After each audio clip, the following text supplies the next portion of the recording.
de oração.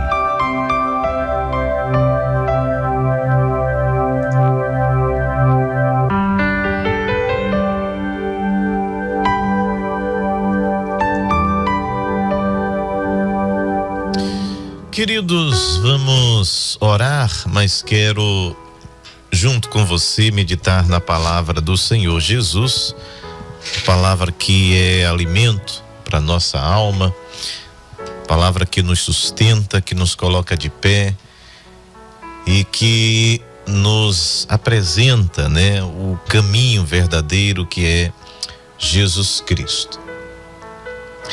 No capítulo 24 de Lucas, capítulo 24 e o versículo, vamos ler a partir do 34, diz assim: os quais diziam: ressuscitou verdadeiramente o Senhor e já apareceu a Simão. E eles lhes contaram o que lhes acontecera no caminho e como deles fora conhecido no partir do pão. E falando eles destas coisas, o mesmo Jesus se apresentou no meio deles e disse-lhes: paz seja convosco. E eles, espantados e atemorizados, pensavam que viam algum espírito. E ele lhes disse: por que estáis perturbados? E por que sobem tais pensamentos aos vossos corações? Vede as minhas mãos e os meus pés, que sou eu mesmo, apalpai e me vede.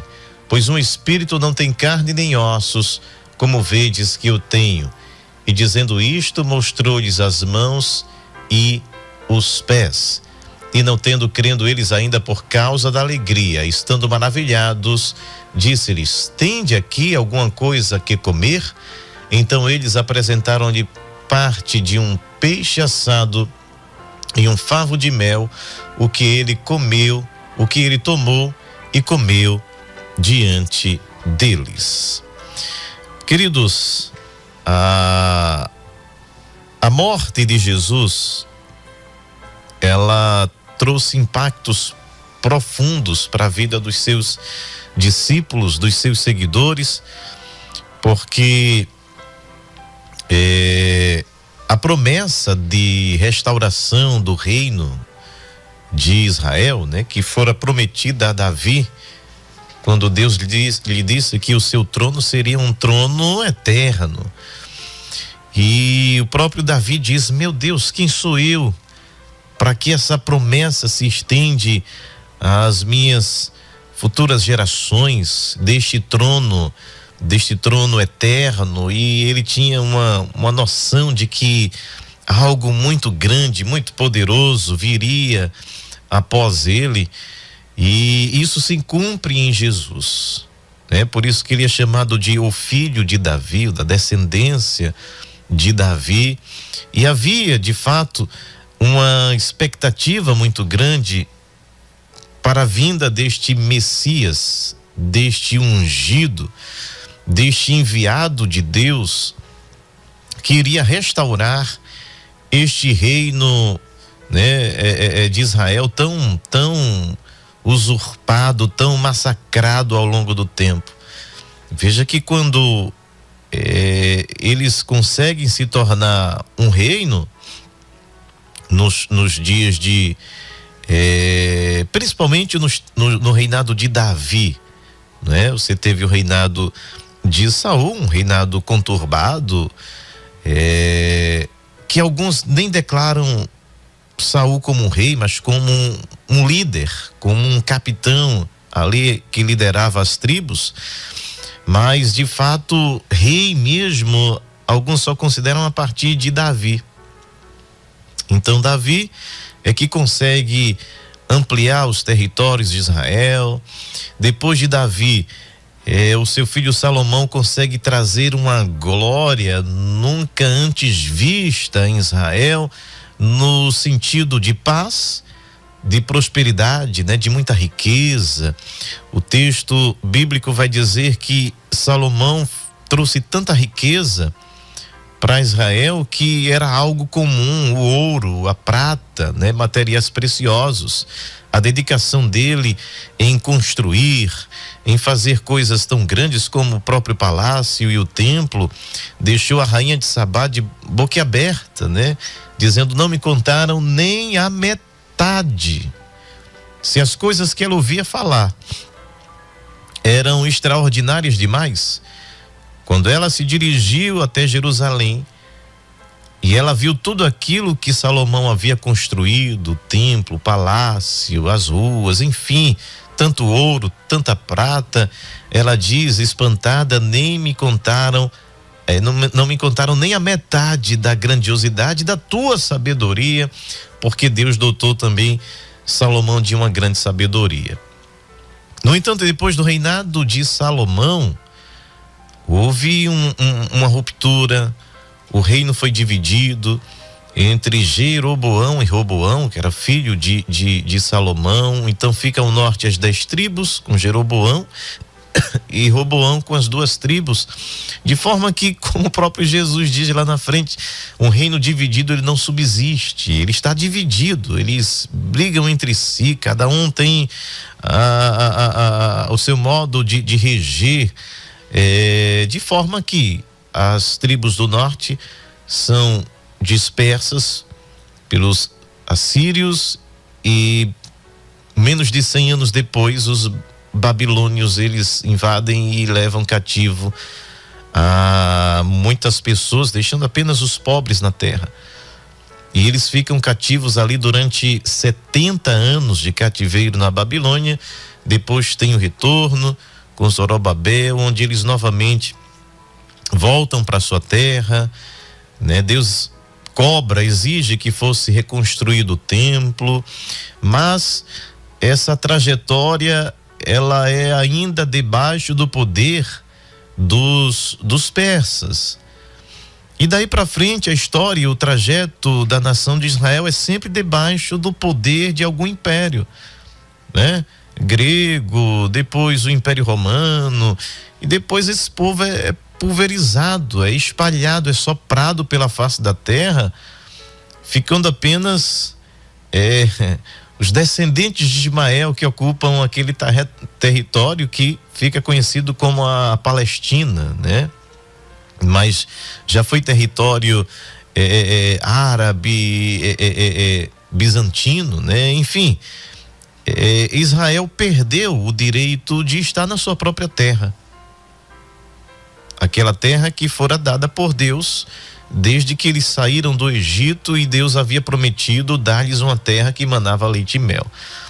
Só no nosso tempo é que este povo retorna como um povo, como uma nação, reconhecido pela ONU em 1948, quando eles novamente retornam, expulsando ali. Por isso que esta briga, essa coisa tão que não começa de agora, né? É milenar essa briga de irmãos.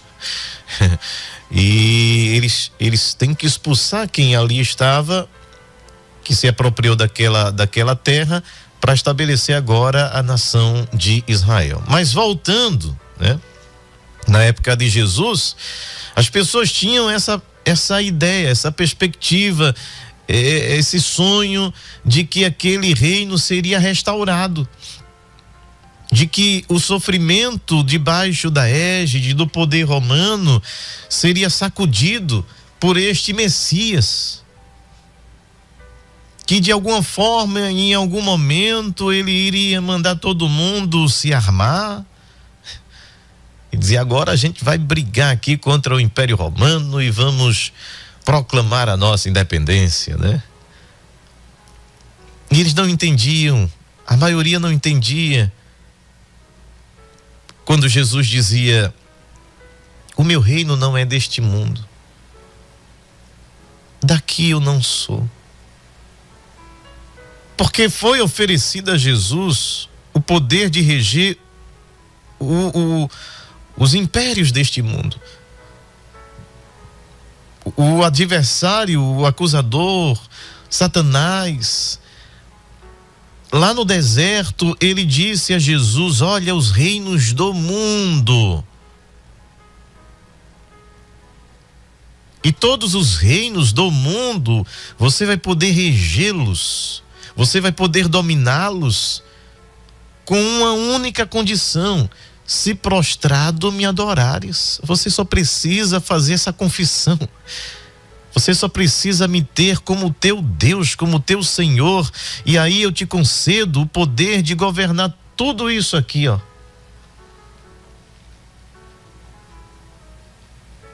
E Jesus o repreende dizendo: só a Deus se deve dar adoração, somente a Deus se deve se prostrar. Jesus não queria o reino deste mundo, até porque a Bíblia diz que tudo foi feito por Ele e para Ele, então dele são todas as coisas.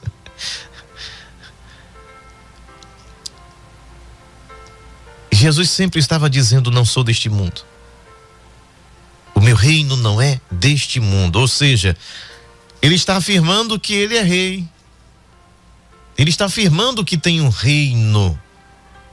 Só que este reino que ele tem a oferecer aos homens não se compara com o reino deste mundo. O reino deste mundo, ou os reinos deste mundo, eles surgem, eles emergem, eles nascem, crescem, se expandem, mas logo depois de um tempo eles perecem. Logo depois de um tempo eles passam. Hoje não é um reino, mas hoje é um país que é a maior potência do mundo, né, que é os Estados Unidos, mas a competição está tão acirrada, como por exemplo com a China, que o medo é de se perder esta patente,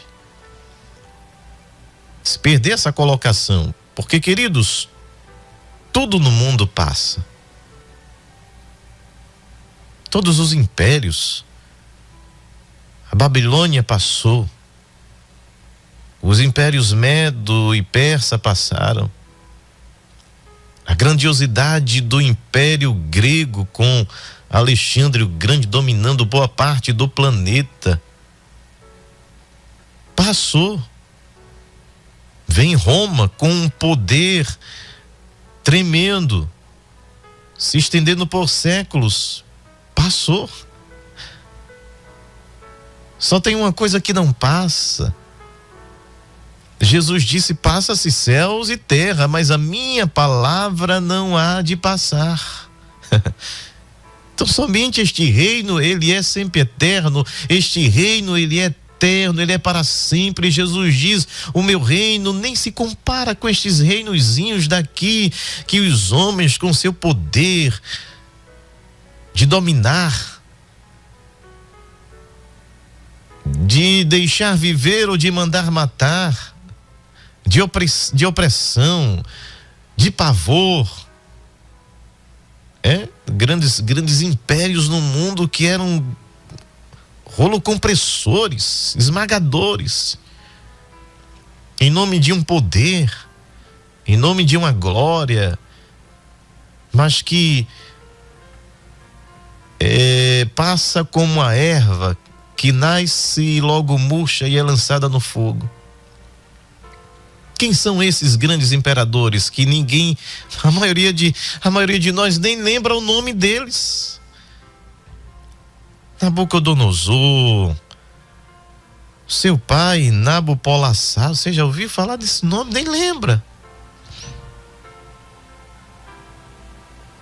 Os grandes faraós, a gente nem lembra. Tem uns aqui e acolá, os mais famosos, porque foi achado lá no túmulo dele. Mas passaram. Agora, já na história mais recente, né, Napoleão querendo dominar o mundo, lá exilado, feito um passarinho na gaiola. Você tem agora, ontem, né, década de 40, Hitler querendo fazer o mesmo, querendo dominar o mundo. Teve que se matar para não ser preso, para não ser condenado. Passou, tudo passa. Mas Jesus disse: o meu reino não é deste mundo.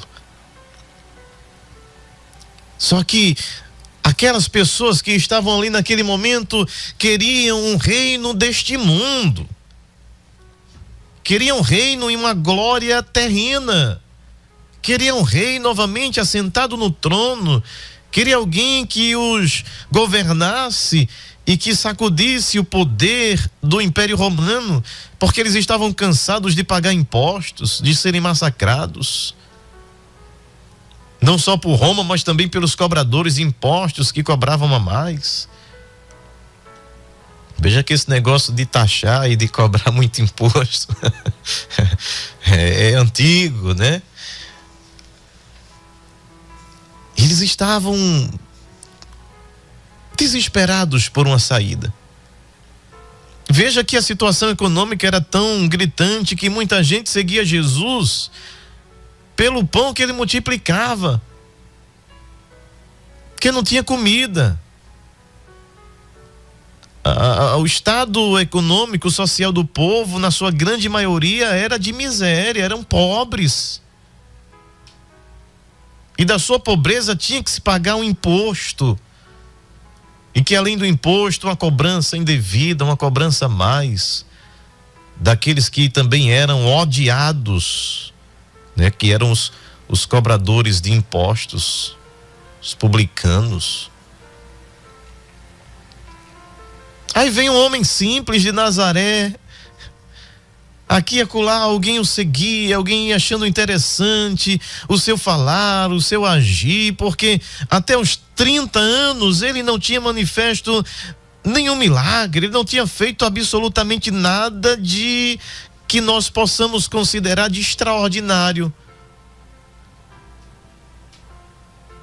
São 30 anos que no máximo o evangelho vai falar que Jesus conversava no templo com os doutores da lei, os questionando.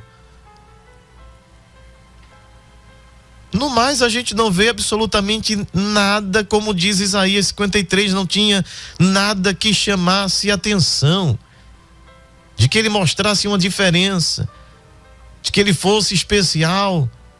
Olhando nós para ele, não víamos nenhuma beleza no sentido social, econômico, ele não tinha destaque na sociedade, seus pais não eram ricos, José não tinha dinheiro. Simples, da Galileia, até porque Natanael diz: o que é que de bom pode vir dali? Da Galileia? Você diz que achou o Messias na Galileia? Pelo amor de Deus. Da Galileia saiu um governador, já saiu algum imperador, da Galileia já saiu algum profeta, da Galileia saiu o que da Galileia? O que é que bom sai dali? Aí Filipe diz assim: vem aqui, vem e vê, porque se eu falar você vai ficar nesse mesmo discurso. E quando aquele homem se aproxima, Jesus diz: eis aí um israelita em que não há, né, dolo. E aquele homem fica ali espantado e diz assim: estás espantado? Jesus diz: com o que eu te disse? Eu te vi ainda debaixo do carvalho. E ele fica mais espantado ainda, e Jesus diz: te espantas? Coisas maiores do que essas verás, como os anjos subindo e descendo sobre o Filho do Homem. E este Jesus começa o seu ministério, diz João, a partir de uma festa, a partir de um casamento, quando ele transforma a água em vinho.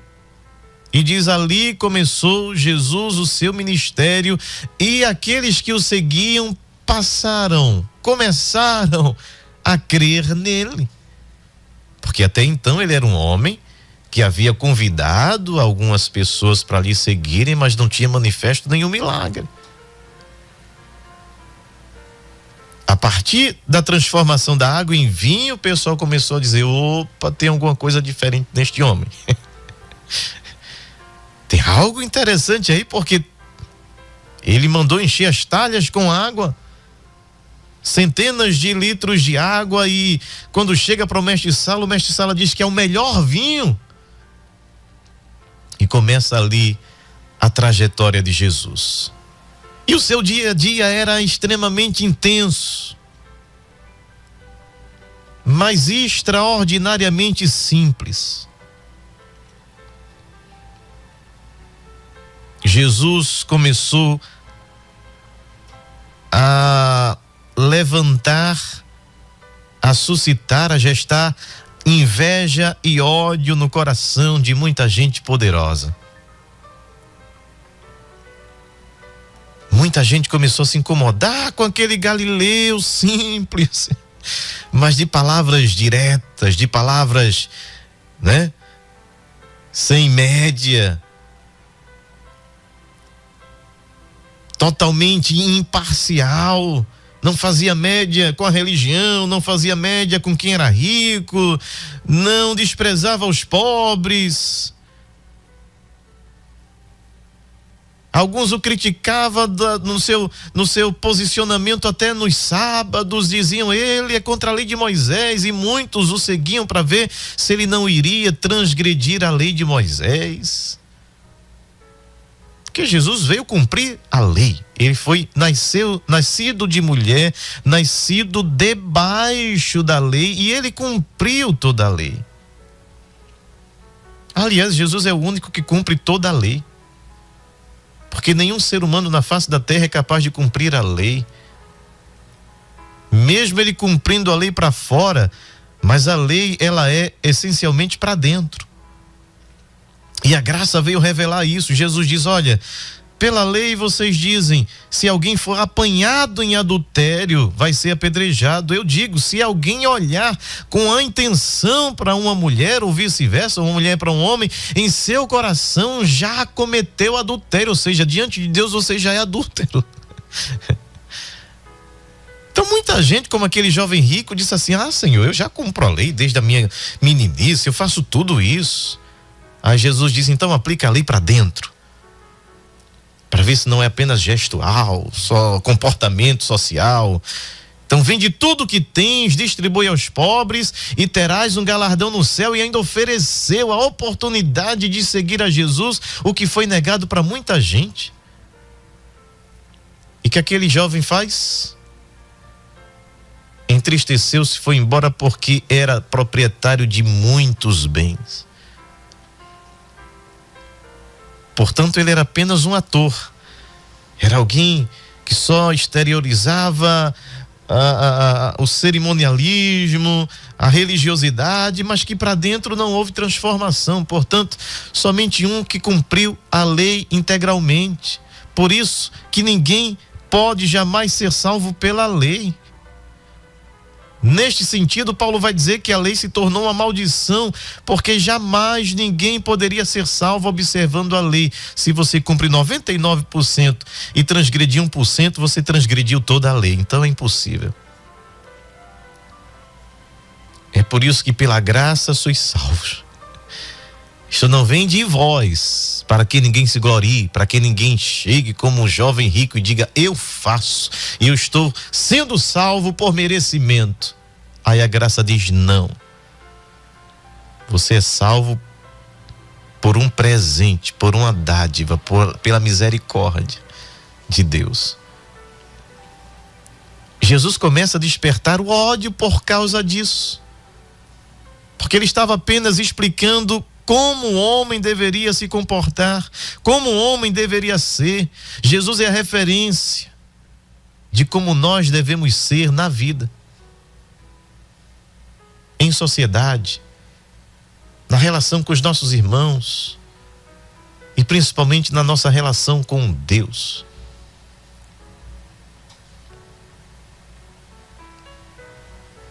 Mas muita gente criou uma expectativa de que este homem que começou ali de uma forma tão simples o seu ministério, e ele vai ganhando sem fazer marketing de si, mas era impossível você abrir os olhos de um cego e ele não dizer e ele não falar, porque algumas vezes Jesus dizia: não diga nada, não fala nada.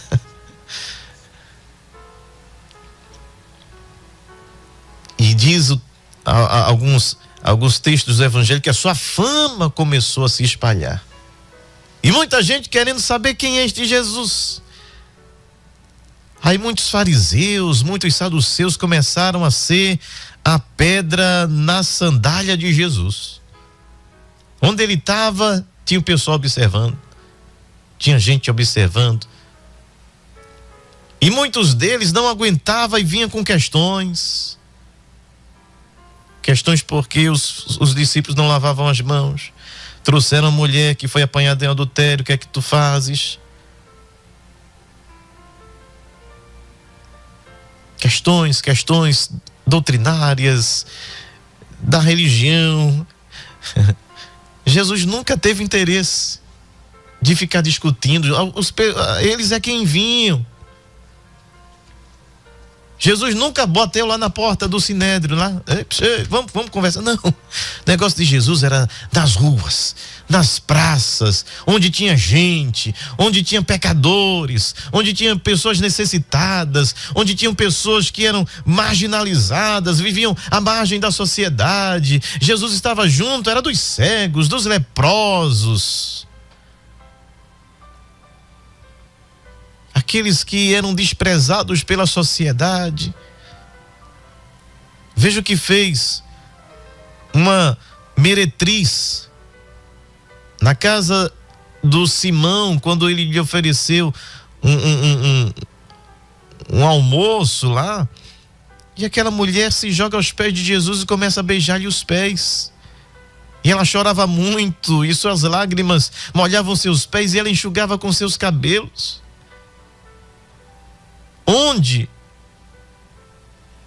Numa sociedade em que uma mulher é conhecida por vender o seu corpo, desprezada, um mestre como Jesus, o Deus encarnado, permitiu que aquela mulher abraçasse os seus pés, e aqueles que estavam ao redor dizendo: se ele soubesse quem é esta mulher, ele não deixava ela fazer esse papelão com ele. Coitado, ele não sabe quem é ela. Na verdade, eles não sabiam quem era Jesus. E é por isso que Jesus se volta para aquele homem e diz assim: cheguei na tua casa, nem me saudaste com ósculo. Vim caminhando, poeira do caminho, a quintura, o incômodo nos pés. O que era comum, você chegar na casa de alguém e o serviçal ir lá para lavar os pés daquele viajante, daquele visitante. E ele diz: vocês também não lavaram os meus pés. Mas tudo que vocês não fizeram, aquela que vocês estão julgando como uma pecadora, como a não merecedora desta graça, desta misericórdia, deste acolhimento, deste perdão, ao invés de lavar os meus pés com água, lava com lágrimas, e ao invés de enxugá-lo com uma toalha, enxuga com seus cabelos. Esta está reconhecendo que é uma pecadora, que transgrediu, e que bom que ela reconhece isso. Portanto, se ela muito me ama, ela muito será perdoada. Sua história será contada.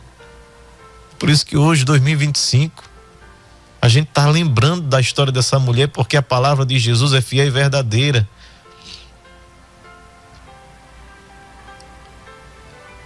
De forma, queridos, que o ministério de Jesus, ele cresce, ele se expande com sinais, com maravilhas. Mortos que eram ressuscitados, cegos que tinham seus olhos abertos, paralíticos que saltavam, surdos que ouviam. Era o Jesus que manifestava o seu poder, curando enfermos. Leprosos tinham sua pele restaurada. Ele demonstrava o seu poder sobre as enfermidades. Mas para que ficasse demonstrado que ele também tinha poder sobre a criação, ele andou sobre o mar. Ele disse para uma figueira não mais ter fruto e ela secou. Ele falou com um vento, acalmou a tempestade. Ele disse a Pedro: vai, lança-te ao mar, pega o teu anzol e o peixe que tu pescar, tem dinheiro suficiente para pagar o teu e o meu imposto. É este Jesus, incompreendido por muitos, aceito por poucos, invejado pelos poderosos. Começa assim uma trama, dizendo como é que a gente vai matar este Galileu. E quem planejava isso não era Pilatos nem era Herodes. Era aqueles que administravam o templo, que apontava para o próprio Jesus. Eram estes que se reuniam dizendo: a gente tem que calar a boca deste homem, a gente tem que dar um fim, um basta nisso. Porque João vai dizer que eles entregaram a Jesus por inveja, porque não tinham como contestar, não tinham como dizer que não era uma obra divina que estava sendo feita por Jesus. O próprio Nicodemos, ele vai dizer: sabemos, ele fala no plural. Ele está dizendo: sabemos que és vindo de Deus, porque ninguém pode fazer o que tu fazes se não for enviado por Deus. Portanto, quando Jesus diz a eles, quando Jesus expulsa um demônio, e eles disseram que ele expulsava demônio por Beelzebu, que na cultura era considerada o príncipe dos demônios, eles não dizem isso de uma forma ignorante, sem conhecimento. Eles dizem isso sabendo que quem fez aquele milagre, quem expulsou aquele demônio foi Jesus pelo Espírito Santo. E é por isso que Jesus diz: olha, todo pecado contra o Espírito Santo é imperdoável. O que Jesus está dizendo é o pecado consciente. Vocês estão fazendo isso porque vocês me odeiam, vocês estão dizendo isso porque vocês têm inveja, vocês estão fazendo isso porque não querem que eu esteja aqui e, portanto, sabem que é divino, estão atribuindo ao diabo. Olha como isso é sério. É o pecado consciente. Sabe o que está fazendo e quer fazer. E a gota d'água para eles foi quando Jesus ressuscitou a Lázaro. O homem estava podre, 4 dias, um defunto de 4 dias. Meu Deus!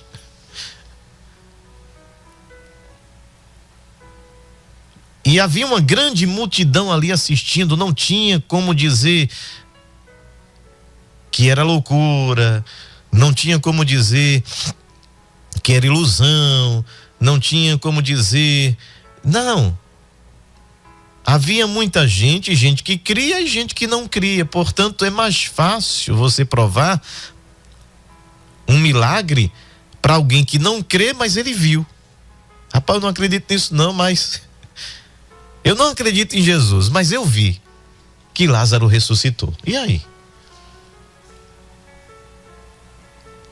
E pasmem, se você não leu, se você nunca ouviu, eu vou falar para você. João vai dizer o seguinte, que quando Jesus ressuscitou a Lázaro, os principais religiosos, fariseus e saduceus se reuniram para fazer um plano de como matar Jesus e a Lázaro a quem ele ressuscitara. Coitado do Lázaro, só acabou de ressuscitar, já estava ameaçado de morte. Isso é que é gostar de morrer, né? Mas você veja, eles queriam matar Jesus e o coitado Lázaro. Vamos matar os dois, porque Lázaro já seria uma queima de arquivo. Ele não poderia falar que Jesus tinha ressuscitado ele. Só que eles também não sabiam que, enquanto eles arquitetavam a morte de Jesus, isso já fazia o plano do próprio Deus. Jesus tinha que morrer. Só que eles não sabiam que estavam, pelo seu ódio, pela sua inveja, ou por medo de perder uma posição, achando que Jesus iria tomar conta lá da administração do templo, do sinédrio, seja lá o que for. Eles tinham inveja de Jesus, eles tinham medo de Jesus, eles tinham pavor de Jesus. E não sabia que com este ódio inteiro, com esta inveja tamanha, eles estavam cumprindo o que diz a profecia, que Jesus deveria morrer. E é exatamente isso que acontece. Jesus é preso, passa a noite no palácio de Caifás, que era genro de Anás, né? Eram os administradores do templo, e consegue, entre aspas, uma confissão de Jesus, porque Jesus nem afirmou. Porque quando ele pergunta, tu és Deus, ou tu és o filho de Deus, e ele diz assim, tu dizes, o próprio sumo sacerdote transgride a lei, porque ele rasgou as suas vestes e não podia. Você vê o nível, né? Assim, parece algo que está acontecendo num determinado país, né? A autoridade transgredindo a própria lei em nome de alguma coisa. Ele rasga suas vestes. Olha aí, ele disse agora que é o filho de Deus, tem que morrer. Aí leva para Pilatos, aí Pilatos manda para Herodes, aí Herodes, eu não tenho nada a ver com isso, devolve para Pilatos. Era um martírio de Jesus, se cumprindo o que diz Isaías 53.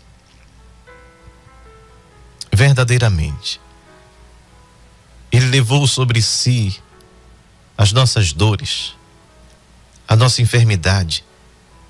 O castigo que nos traz a paz estava sobre ele, por suas pisaduras nós fomos sarados. Ele diz também que, como a ovelha levada para o matadouro, ele foi levado sem abrir a boca diante dos seus algozes. Sem saber, eles estavam cumprindo a profecia. Sem saber, eles estavam cumprindo integralmente, quando cada soldado que o esmurrava, que os bofeteava, estava cumprindo cabalmente o que diz as Escrituras.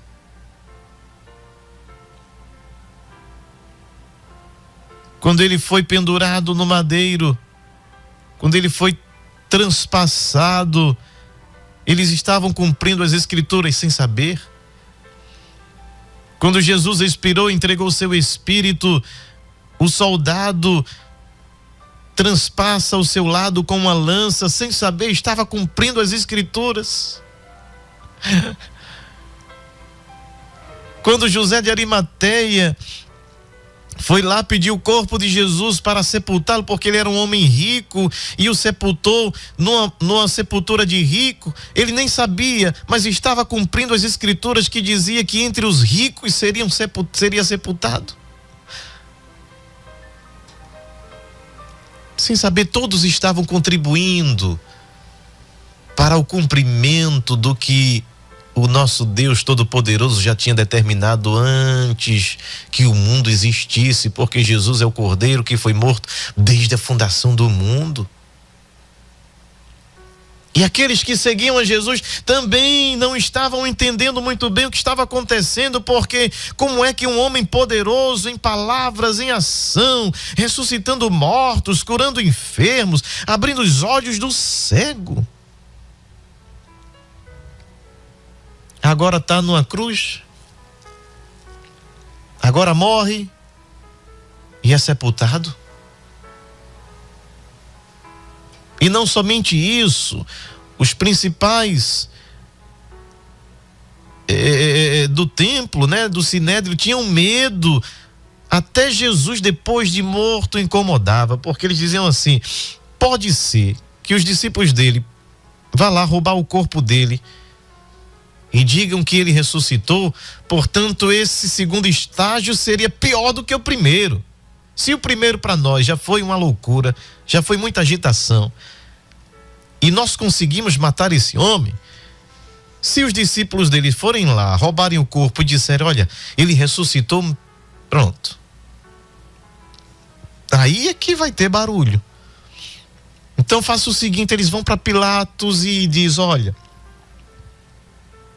é por essa causa que nós estamos pedindo, para lacrar o túmulo, ou seja, hoje a gente chamaria de encimentar, né? Coloca um cimento forte aí, lacra. E não somente, não confie não nesse pessoal não, faz o seguinte, coloca 2 guardas lá, que é pra gente ter certeza de que este Jesus vai apodrecer ali, ninguém vai roubar o corpo dele. Aí Pilatos diz: tá tudo bem, lacra o túmulo e coloco lá 2 soldados, bem armados, bem armados. Fosse dia de hoje, né? Dois policiais ali bem armados ali, ou alguém do exército.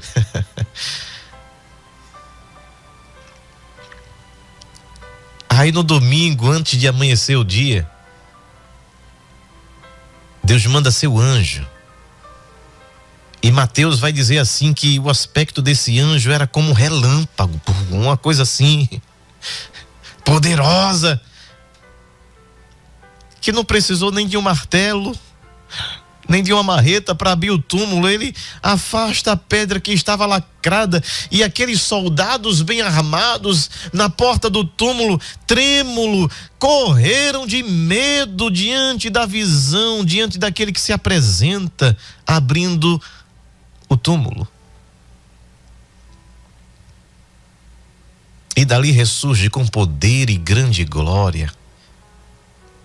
Ele ainda teve o cuidado de pegar o lenço que estava sobre o seu rosto, enrolar caprichosamente, assim como algum sinal, porque ele sabia que João e Pedro iriam chegar ali. E coloca assim arrumadinho, dizendo para que eles vejam que esta sepultura não seria capaz de segurar a vida, o poder, o Logos, a palavra, o verbo. Deus não cabe dentro de um sepulcro.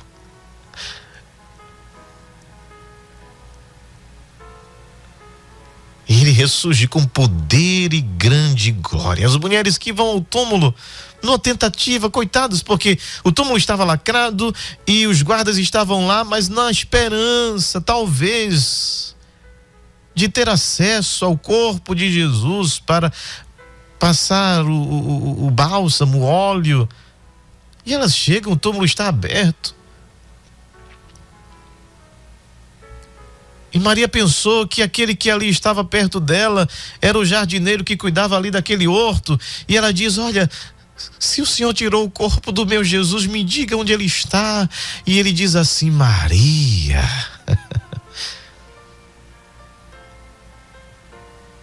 Ela conhece o timbre da voz, porque a ovelha conhece a voz do seu pastor. Quantas vezes ela ouviu aquela voz lhe chamar, dizendo Maria. E ela se lança aos seus pés, ela se joga aos seus pés, dizendo: Senhor.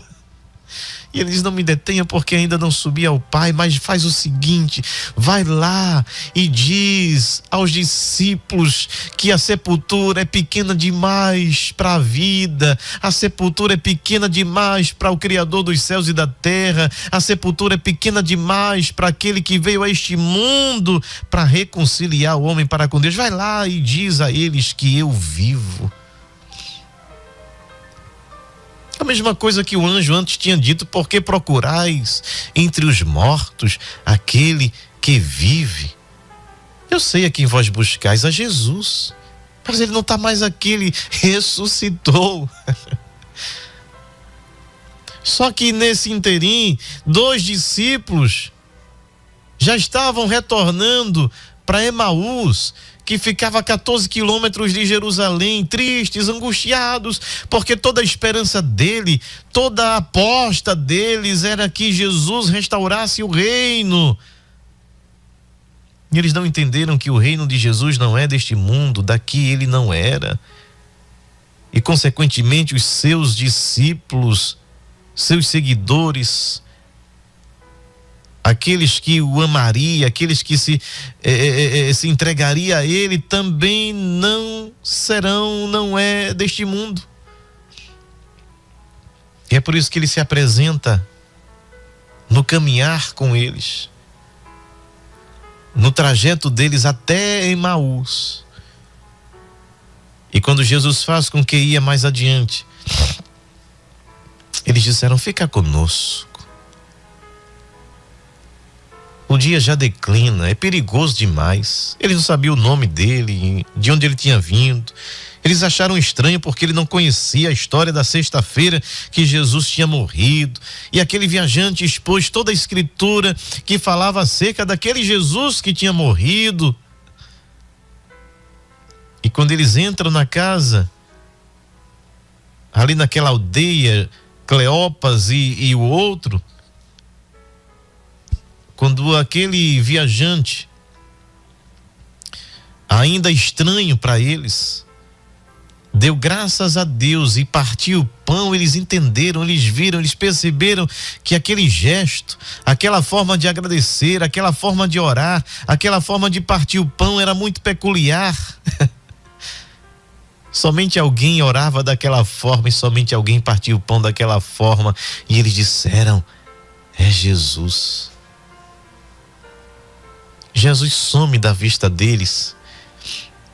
E eles voltam com o coração cheio de alegria, porque eles disseram: é Jesus, porque enquanto ele nos falava no caminho, o nosso coração ardia. E queridos, essa é a nossa esperança. Jesus ressuscitou. E como ele disse, o reino dele não é deste mundo e, portanto, nós não somos também deste mundo. Mas enquanto estamos aqui neste mundo, temos a certeza de que ele está conosco, porque foi a promessa dele dizendo: estarei convosco todos os dias, até a consumação dos séculos. E eu finalizo dizendo que este Jesus, que morreu e ressuscitou dos mortos, com poder e grande glória, que arrancou a tristeza do coração daqueles viajantes de Emaús, está conosco, está com você. Seja o problema, a situação que você esteja enfrentando, Jesus está contigo. Ele não nos deixa só, ele não nos abandona.